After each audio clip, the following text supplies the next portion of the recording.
Mike Radich here, and I'm now joined on the phone by World Series of Fighting welterweight Phil Dace. Phil, how are you? Good, man. How are you? I'm doing good. Phil, you got a fight coming up March 29th at World Series of Fighting 9. Just curious, was today the last day of hard training, or will tomorrow be? No, today was it. I got a long run-in, did some sparring at the gym, and from here on out, it's just recovery and game planning and light work. Mm-hmm. Now, you have a lot of teammates fighting on the same card as you. There's a lot of guys from Syndicate MMA who are going to be fighting on this World Series of Fighting 9 card. Obviously, MMA is not a team sport, but to compete in it, you have to have a team around you. And with all these guys trying to peak at the same time and are trying to prepare for the same card that you're going to be fighting on and the same date that you're going to be fighting on, does it make the training better? Absolutely. There's a real good energy in the gym. You know, we got a lot of guys, like you said, on this card. Everyone's peaking, everyone's feeling good, and it's like being in a gym with a bunch of hungry lions. There's good energy, and everyone's feeling good. Mm-hmm. Now, I'm just curious, how much of a part are the guys who are preparing to fight on the same date as you are? How much a part of their camp are you, and vice versa? You know, could you explain that? Well, we got some, one of our guys on the card is fighting Okami, and he's a southpaw, and he's a long striker, and I need a long striker, so it kind of worked out, me being a southpaw, him being a long striker, so we're able to get a lot of work from each other. We're both peaking at the same time. You know, for the lighter weight guys, they've got work for each other. John Gunderson and Jimmy Spacuzza are working together, so it's really worked out this camp. Mm-hmm. Just curious, who's going to be cornering you for this fight? It's going to be my head coach, John Wood, Chaz Mulkey, and Mike Pyle. Oh, that's a pretty good corner you got there. Yeah, right? Yeah, definitely a great corner. Now, I'm just curious, Phil, you're fighting Danny Davis Jr., a fellow Las Vegas fighter. Have you ever trained with him before in the past? Yeah, you know, I have. Danny and I, we've trained together. We've fought on the same cards. I would definitely consider him a friend, so it's not ideal to have to fight him like this, but we do what we have to do. You know, when the fight came up to me, I hit him with a text and, you know, told him it was all love and respect, and he said the same thing back, so we're going to go in there, give the fans a show, and after, have a beer together. Mm-hmm. Yeah, Las Vegas I like to call a big, small place because, you know, it's this massive city in the United States, but in terms of MMA, it's a pretty small place because, you know, you can be training with a coach that also trains somebody who could potentially be fighting you, and everyone really is on the same team at the end of the day. Obviously, a lot of the guys who train with you at Syndicate came from Extreme Couture, where he trains at, so everyone basically is kind of on the same team if you really look at it in the big picture. So I'm just curious, have you ever been offered a fight with him before in the past?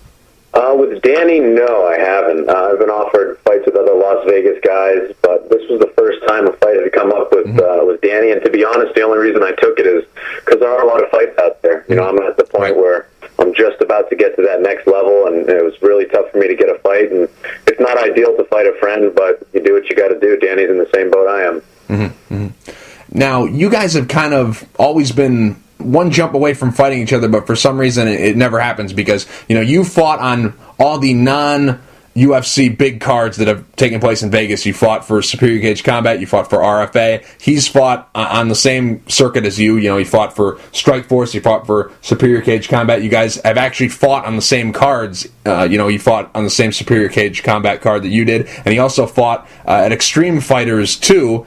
You guys actually shared a van driving down there to Mexico for a fight. Is he someone who's been on your radar in the past for a fight? Like, is he somebody who you've looked at as a possible opponent down the line? Yeah, absolutely. I mean, you know, friend or no friend, everyone's a possible opponent in this town. So it's something that I've been thinking about for a while. And when it came to it, you know, I kind of knew it was going to happen, and I wasn't thrilled about it, but it is what it is. I'm going to do it and get it out of the way. Mm-hmm, mm-hmm. Just curious, how many fights do you have on your contract with World Series of Fighting? Is it a multiple fight deal, or is this an opportunity to earn a multiple fight contract? Obviously, you're a local guy. This is a local card, so it makes sense for you to be on it. So is this an opportunity to earn one, or do they already have you signed up for a multiple fight contract? I don't have a multiple fight deal yet. Right now, it's just the one. And to be honest, I'm not looking past Danny. You know, he's a stud. I got a lot on my hands with him. Once I get past him, then we can talk about multi-fight deals and World Series or whatever other organization. But right now, it's all Danny Davis. Mm-hmm. Definitely. Just curious, when you look at this fight between you and Danny, where do you feel you have the advantage? I think standing up I'll have an advantage. I think I'm going to be stronger. Danny's got solid stand-up. He's got solid ground. But I just think I'm a little bit better on all the areas that he's good. He comes from Drysdale Jiu-Jitsu and Extreme Couture. They're obviously real good camps out of Vegas, but I just think that I'm going to be better in every area that I need to be. Mm-hmm. If you look at this fight from Danny Davis Jr.'s point of view, what do you think his camp is telling him to do against you in this fight? I would say he's going to try to take me down, put me on my back. In the past, that's where I've had some troubles. My wrestling hasn't been the greatest in the past, so that's really what I've tried to work coming into this fight.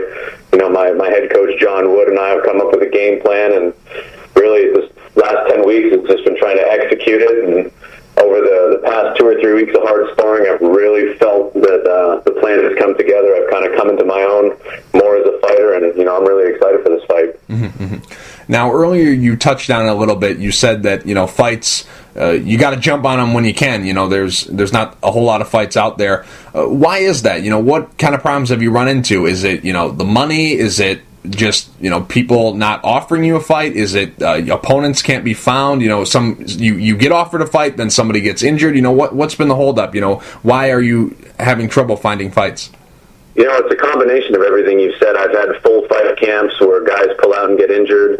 I mean, the reality of it is there's just not a lot of leagues in Las Vegas aside from the UFC for building talent. RFA was here for a little bit, but they haven't had a show in Vegas in over a year.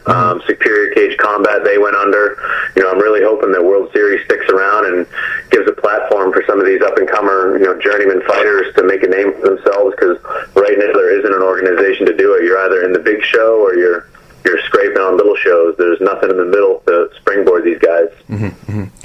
Could you talk a little bit about the blessing and the curse of being a Vegas-based fighter? Because on one hand, you're getting great training. You're training with all these world-class guys. There's great coaches. But on the other hand, you're in the UFC's backyard, so not many pro shows are going to try to come in there and establish something so that guys can build themselves up. Talk about how it's a balancing act you have to do. On one hand, you're getting great training, but on the other half, you don't get the same opportunities that maybe somebody in a different area would get.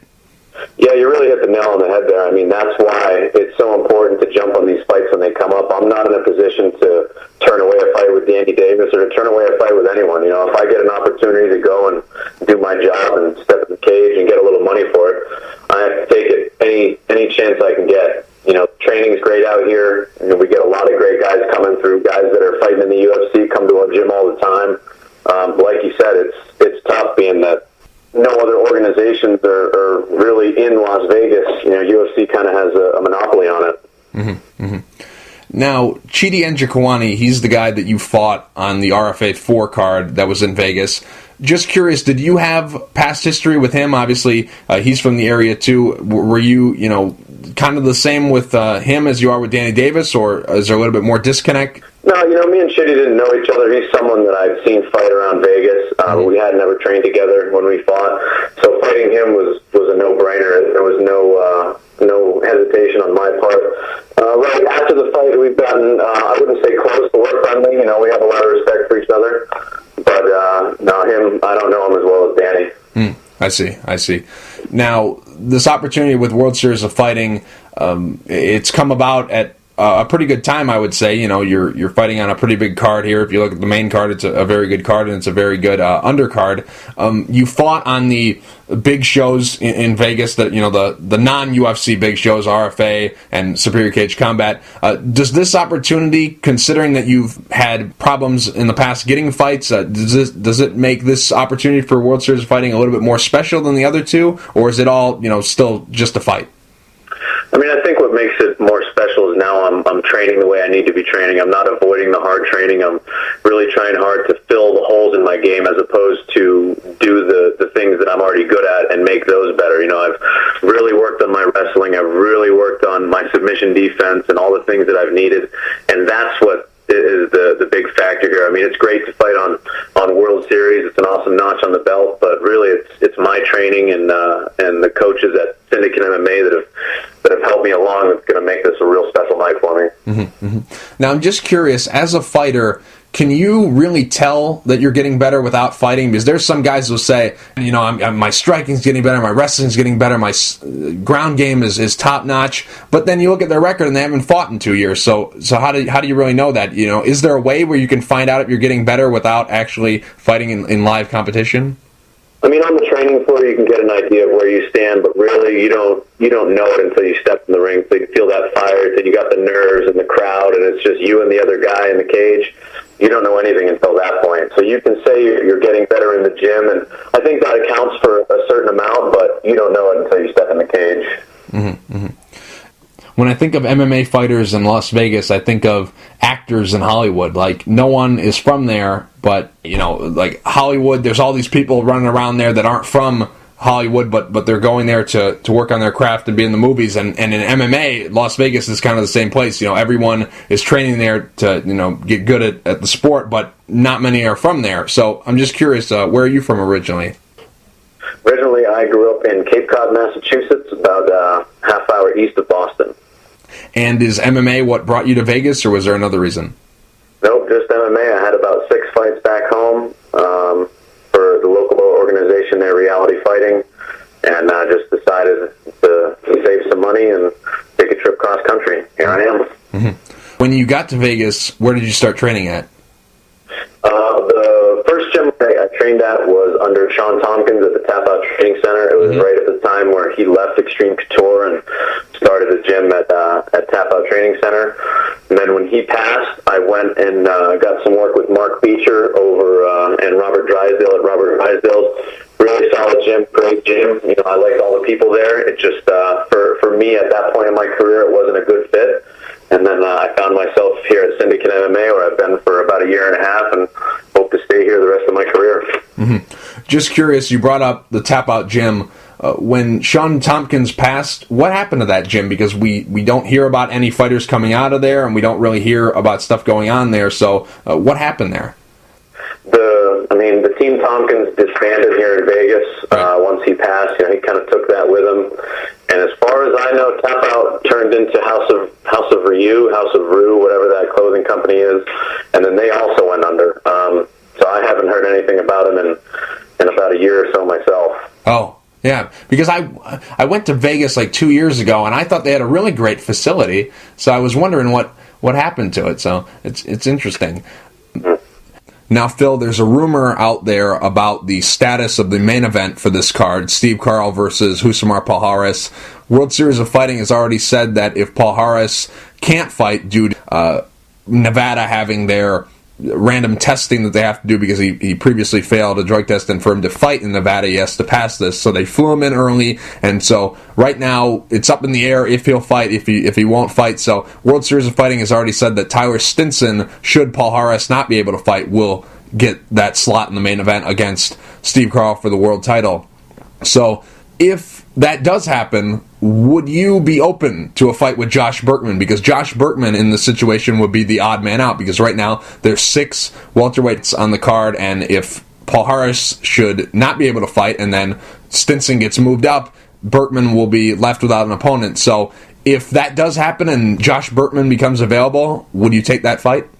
Absolutely. I mean, at the end, the decision falls to my head coach, but I would go to him, and he knows how ready I am. He knows I've trained hard for this fight. I mean, Josh Burkman would obviously be a step up in competition, but I know I'm ready for it. I would love the opportunity to shine on the main card. Mm-hmm. Now, should that happen, what intrigues you the most about the fight? Is it just because Josh Burkman, he has a big name in the sport, and he's done pretty well? I mean, he just lost to Steve Carl, who's the champion, so there's really no shame in that. But he's doing very well as of late. Is it the opponent, or is it just the situation? Because if you get moved up to the main card, you're on NBC Sports Network. That means you have more eyeballs on you fighting than ever before. So is it the situation, or is it the opponent that would intrigue you if Palhares can't fight?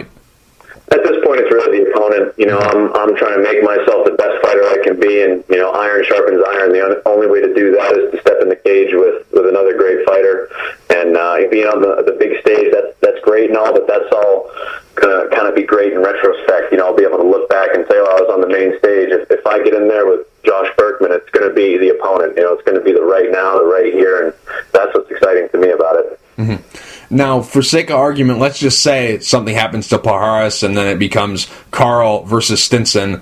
Would you go to World Series of Fighting and say, hey, Josh Burkman doesn't have an opponent? Would you offer them up the fight? Like, hey, I'll take that fight. I want to fight him.